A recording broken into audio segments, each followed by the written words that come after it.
নমস্কার সবাইকে। শুনেছেন হয়তো আমাদের পিএম মোদি নতুন এক ধরনের ট্রেন লঞ্চ করলেন জিন্দ স্টেশন থেকে, হাইড্রোজেন পাওয়ার্ড ট্রেন, যার ফলে কিনা আমাদের এই পরিবেশে কোনো রকমের কোনো দূষিত পদার্থ রিলিজ হবে না। আমাদের ভারতকেও আবার অন্য কোনো দেশের ওপরে ডিজেলের জন্য নির্ভর করতে হবে না।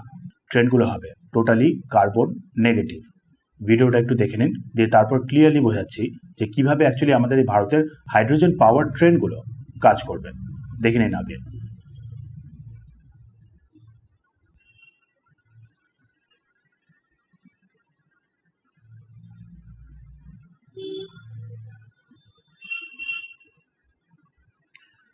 এটা হলো আমাদের ভারতের সব থেকে প্রথম হাইড্রোজেন পাওয়ার্ড ট্রেন।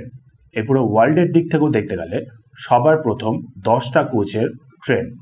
অ্যাকচুয়ালি এই পুরো ওয়ার্ল্ডে কয়েকটাই মাত্র দেশ আছে যাদের কাছে এই হাইড্রোজেন পাওয়ার ট্রেন বর্তমানে রয়েছে। প্রথম হলো জার্মানি, 2018 দিকে তৈরি করেছিল। তারপর হচ্ছে চীন। বাকি যতগুলো দেশ রয়েছে তারা কিন্তু এখনো পর্যন্ত এই প্রপার কমার্শিয়াল লেভেলে হাইড্রোজেন পাওয়ার ট্রেন তৈরি করে উঠতে পারেনি। তার উপর আবার জার্মানি আর চীনও যে হাইড্রোজেন পাওয়ার ট্রেনগুলোকে তৈরি করেছে সেগুলো হলো আবার মাত্র 2 থেকে 4 কোচের মতন। সেখানে আমাদের ভারত 10টা কোচের বিশাল বড় একটা হাইড্রোজেন পাওয়ার ট্রেন তৈরি করে ফেলেছে। সব থেকে বেশি powerful hydrogen powered train run করবে হচ্ছে আমাদের ভারতের জিন্দ স্টেশন থেকে সোনিপত পর্যন্ত, টোটাল 89 কিলোমিটার পথ। ম্যাপে একটু দেখে নিন। আমাদের উত্তর ভারতের এই হলো এখানে হরিয়ানা, হরিয়ানার এই হলো জিন্দ, আর এখানে হলো সোনিপত। এই যে টোটাল 89 কিলোমিটারের এই পথ, এইখানেই রান করবে আমাদের ভারতের এই প্রথম হাইড্রোজেন পাওয়ার্ড ট্রেনটা। টোটাল হচ্ছে 2400 কিলোওয়াটের ফিউল সেল প্রপালশন সিস্টেম। এই পুরো ওয়ার্ল্ডে সব থেকে বেশি পাওয়ারফুল প্রপালশন সিস্টেম। এমনকি চীনও এই জায়গায় এখনো পর্যন্ত পৌঁছাতে পারেনি। সেখানে আমাদের ভারত অলরেডি খুবই পাওয়ারফুল হাইড্রোজেন পাওয়ার্ড ইঞ্জিন তৈরি করে ফেলেছে। তার উপর আবার টোটাল এই ট্রেনটার মধ্যে 10টা কোচ, যেখানে কিনা আগেই বললাম জার্মানি মাত্র 2 থেকে 3টে কোচের ওপরেই এই ট্রেনটাকে তৈরি করতে পেরেছে। চীন আবার ম্যাক্সিমাম 4টে কোচের ওপরে। জাপান তো আবার যেখানে কিনা এতটাই অ্যাডভান্স একটা দেশ, সেও পর্যন্ত এখনো এরকম ধরনের কোনো ট্রেন তৈরি করে উঠতে পারেনি। ইউএসও না, আমাদের ভারতই একমাত্র যে কিনা এরকম একটা বিশাল বড় 10টা কোচের ট্রেন, হাইড্রোজেন পাওয়ার ট্রেন তৈরি করে ফেলেছে, যার মধ্যে 2600 জন যাত্রী ট্রাভেল করতে পারবে। বসতে পারবে আবার 650 জন মতন। মানে বলতে পারেন রেগুলার যে ট্রেনগুলো হয় সেরকমই।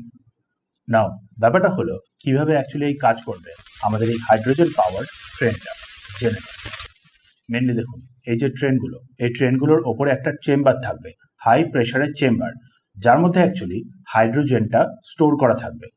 কোথা থেকে অ্যাকচুয়ালি এই হাইড্রোজেনটা আসছে সেটাতে পরে আসছি, বাট যাই হোক, সেই ওপরে চেম্বারগুলোতে হাইড্রোজেন স্টোর থাকবে। দিয়ে তারপর ট্রেনটার ভেতরেই অলরেডি ইনস্টল করা হাইড্রোজেন ফিউল সেল সেটা কাজে আসবে।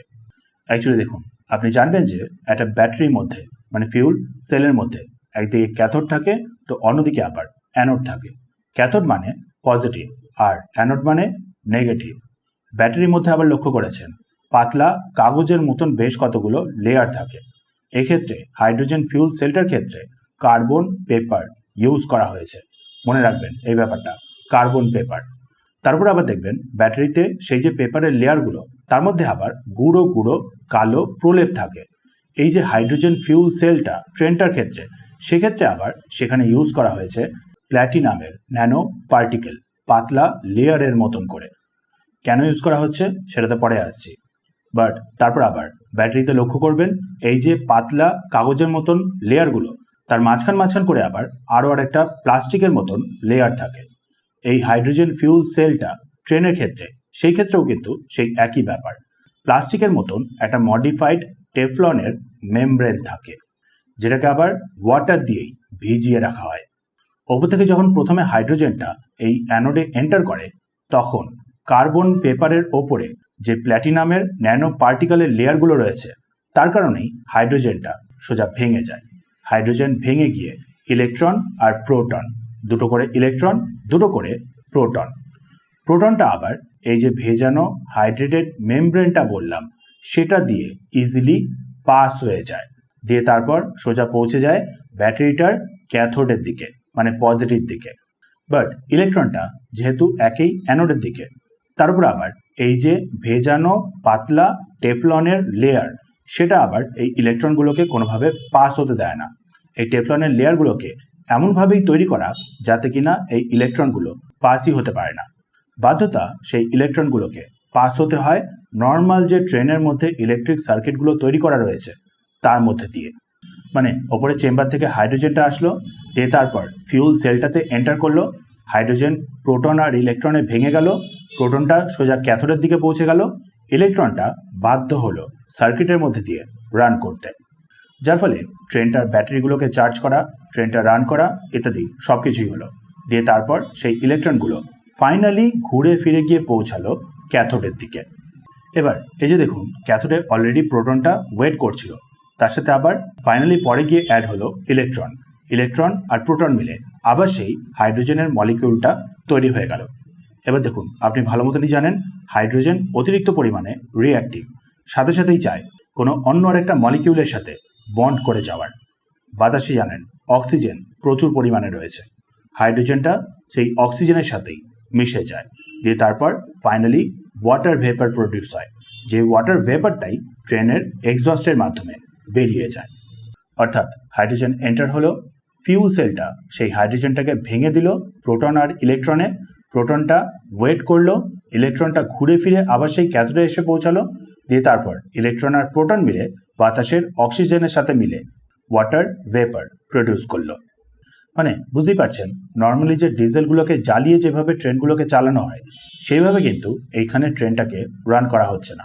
অ্যাকচুয়ালি হাইড্রোজেনের থেকে ইলেকট্রিসিটি প্রডিউস করা হচ্ছে, দিয়ে তারপর সেই ইলেকট্রিসিটির মাধ্যমেই ট্রেনটাকে রান করা হচ্ছে। প্রডিউস হচ্ছে ওয়াটার ভেপার। না কোনো হার্মফুল কেমিক্যাল ইউজ হচ্ছে, না কোনো অয়েল বা ডিজেল ইউজ হচ্ছে, না কোনো রকমের হার্মফুল গ্যাস রিলিজ হচ্ছে। বাতাস থেকে আবার যে অক্সিজেনটাকে নিচ্ছে সেটাকে আবার অ্যাক্টিভেটেড কার্বনের মাধ্যমে ছেঁকে নিচ্ছে। মানে বাতাসে ভালো মতনই জানেন অনেক ধরনেরই পয়জনাস গ্যাস মিশে থাকে, সেগুলোকে টোটালি অ্যাক্টিভেটেড কার্বনের মাধ্যমে রান করালে শুধুমাত্র অক্সিজেনটাই পাস হয়ে যায়। যতগুলো পয়জনাস গ্যাস থাকে সেগুলো অ্যাক্টিভেটেড কার্বনটার মধ্যেই ট্র্যাপ হয়ে যায়, যেগুলোকে আবার পরে গিয়ে একটা কন্ট্রোল ইন্ডাস্ট্রিয়াল প্রসেসে স্টোর করে নেওয়া হয়। মানে আলটিমেটলি আবার বলতে পারেন বাতাস থেকে আবার পয়জনাস গ্যাসগুলোকেও বের করে নেওয়া হচ্ছে, রিলিজ করা হচ্ছে শুধুমাত্র ওয়াটার ভেপার। এবার দেখেন, এবার প্রথমে ব্যাপারটাতে আসছি, কোথা থেকে অ্যাকচুয়ালি এই প্রথমের হাইড্রোজেনটা আসছে সেই ব্যাপারটাতে। অ্যাকচুয়ালি দেখুন, আপনি পড়েছেন হয়তো ইলেকট্রোলিসিসের ব্যাপারে, জলের মধ্যে ইলেকট্রিসিটির প্রবাহ করে হাইড্রোজেন আর অক্সিজেন প্রডিউস করা। আমাদের ভারতেই মোদিজি হাইড্রোজেন ফর হেরিটেজ এই ইনিশিয়েটিভটাকে লঞ্চ করেছেন প্রপার ক্লিন হাইড্রোজেন প্রডিউস করার জন্য ইলেকট্রোলিসিসের মাধ্যমে। এই যে আমাদের ভারতের হরিয়ানার যে জিন্দ স্টেশনটার ব্যাপারে বললাম, সেইখানেই আমাদের ভারতের ইন্ডিয়ান রেলওয়েজ এই গ্রিন হাইড্রোজেনগুলোকে প্রডিউস করছে ইলেকট্রোলিসিসের মাধ্যমে। জলের মধ্যে কারেন্ট প্রবাহ করে একদিকে হাইড্রোজেন তো অন্যদিকে আবার পিওর অক্সিজেন, যার ফল হিসাবে আমাদের ভারতকে আবার এনার্জির জন্য অন্য কোনো দেশের ওপরে রিলাইও করতে হচ্ছে না। মানে হচ্ছে ফিউলটা আমাদের ভারতেই প্রডিউস হচ্ছে, রান হচ্ছে হাইড্রোজেন পাওয়ার্ড ট্রেন, প্রডিউস হচ্ছে ওয়াটার ভেপার, যার ফলে আবার আমাদের পরিবেশটাও দূষিত হচ্ছে না। ভবিষ্যতে ধরেন লার্জ অ্যামাউন্টেই হাইড্রোজেন ফিউলের দরকার পড়ল, ট্রেনগুলোকে রান করার জন্য অতিরিক্ত পরিমাণে হাইড্রোজেন ফিউলের দরকার পড়ল, সেক্ষেত্রে আবার আমাদের ভারতেরই কলপক্কম ফেসিলিটি মানে তামিলনাড়ুতে অলরেডি নিউক্লিয়ার হিটের মাধ্যমে কিভাবে জল থেকে হাইড্রোজেন প্রডিউস করা যায় সেটাতেও সাকসেস পাওয়া হয়ে গেছে। মানে আমাদের ভারত আবার নিউক্লিয়ার হিটের মাধ্যমে জল থেকে হাইড্রোজেন প্রডিউস করার ব্যাপারটাতেও সাকসেসফুল হয়ে গেছে। যে নিউক্লিয়ার হিটটাকে প্রডিউস করার জন্য আবার ইউজ হবে আমাদের ভারতেই থাকা অতিরিক্ত পরিমাণে থোরিয়াম।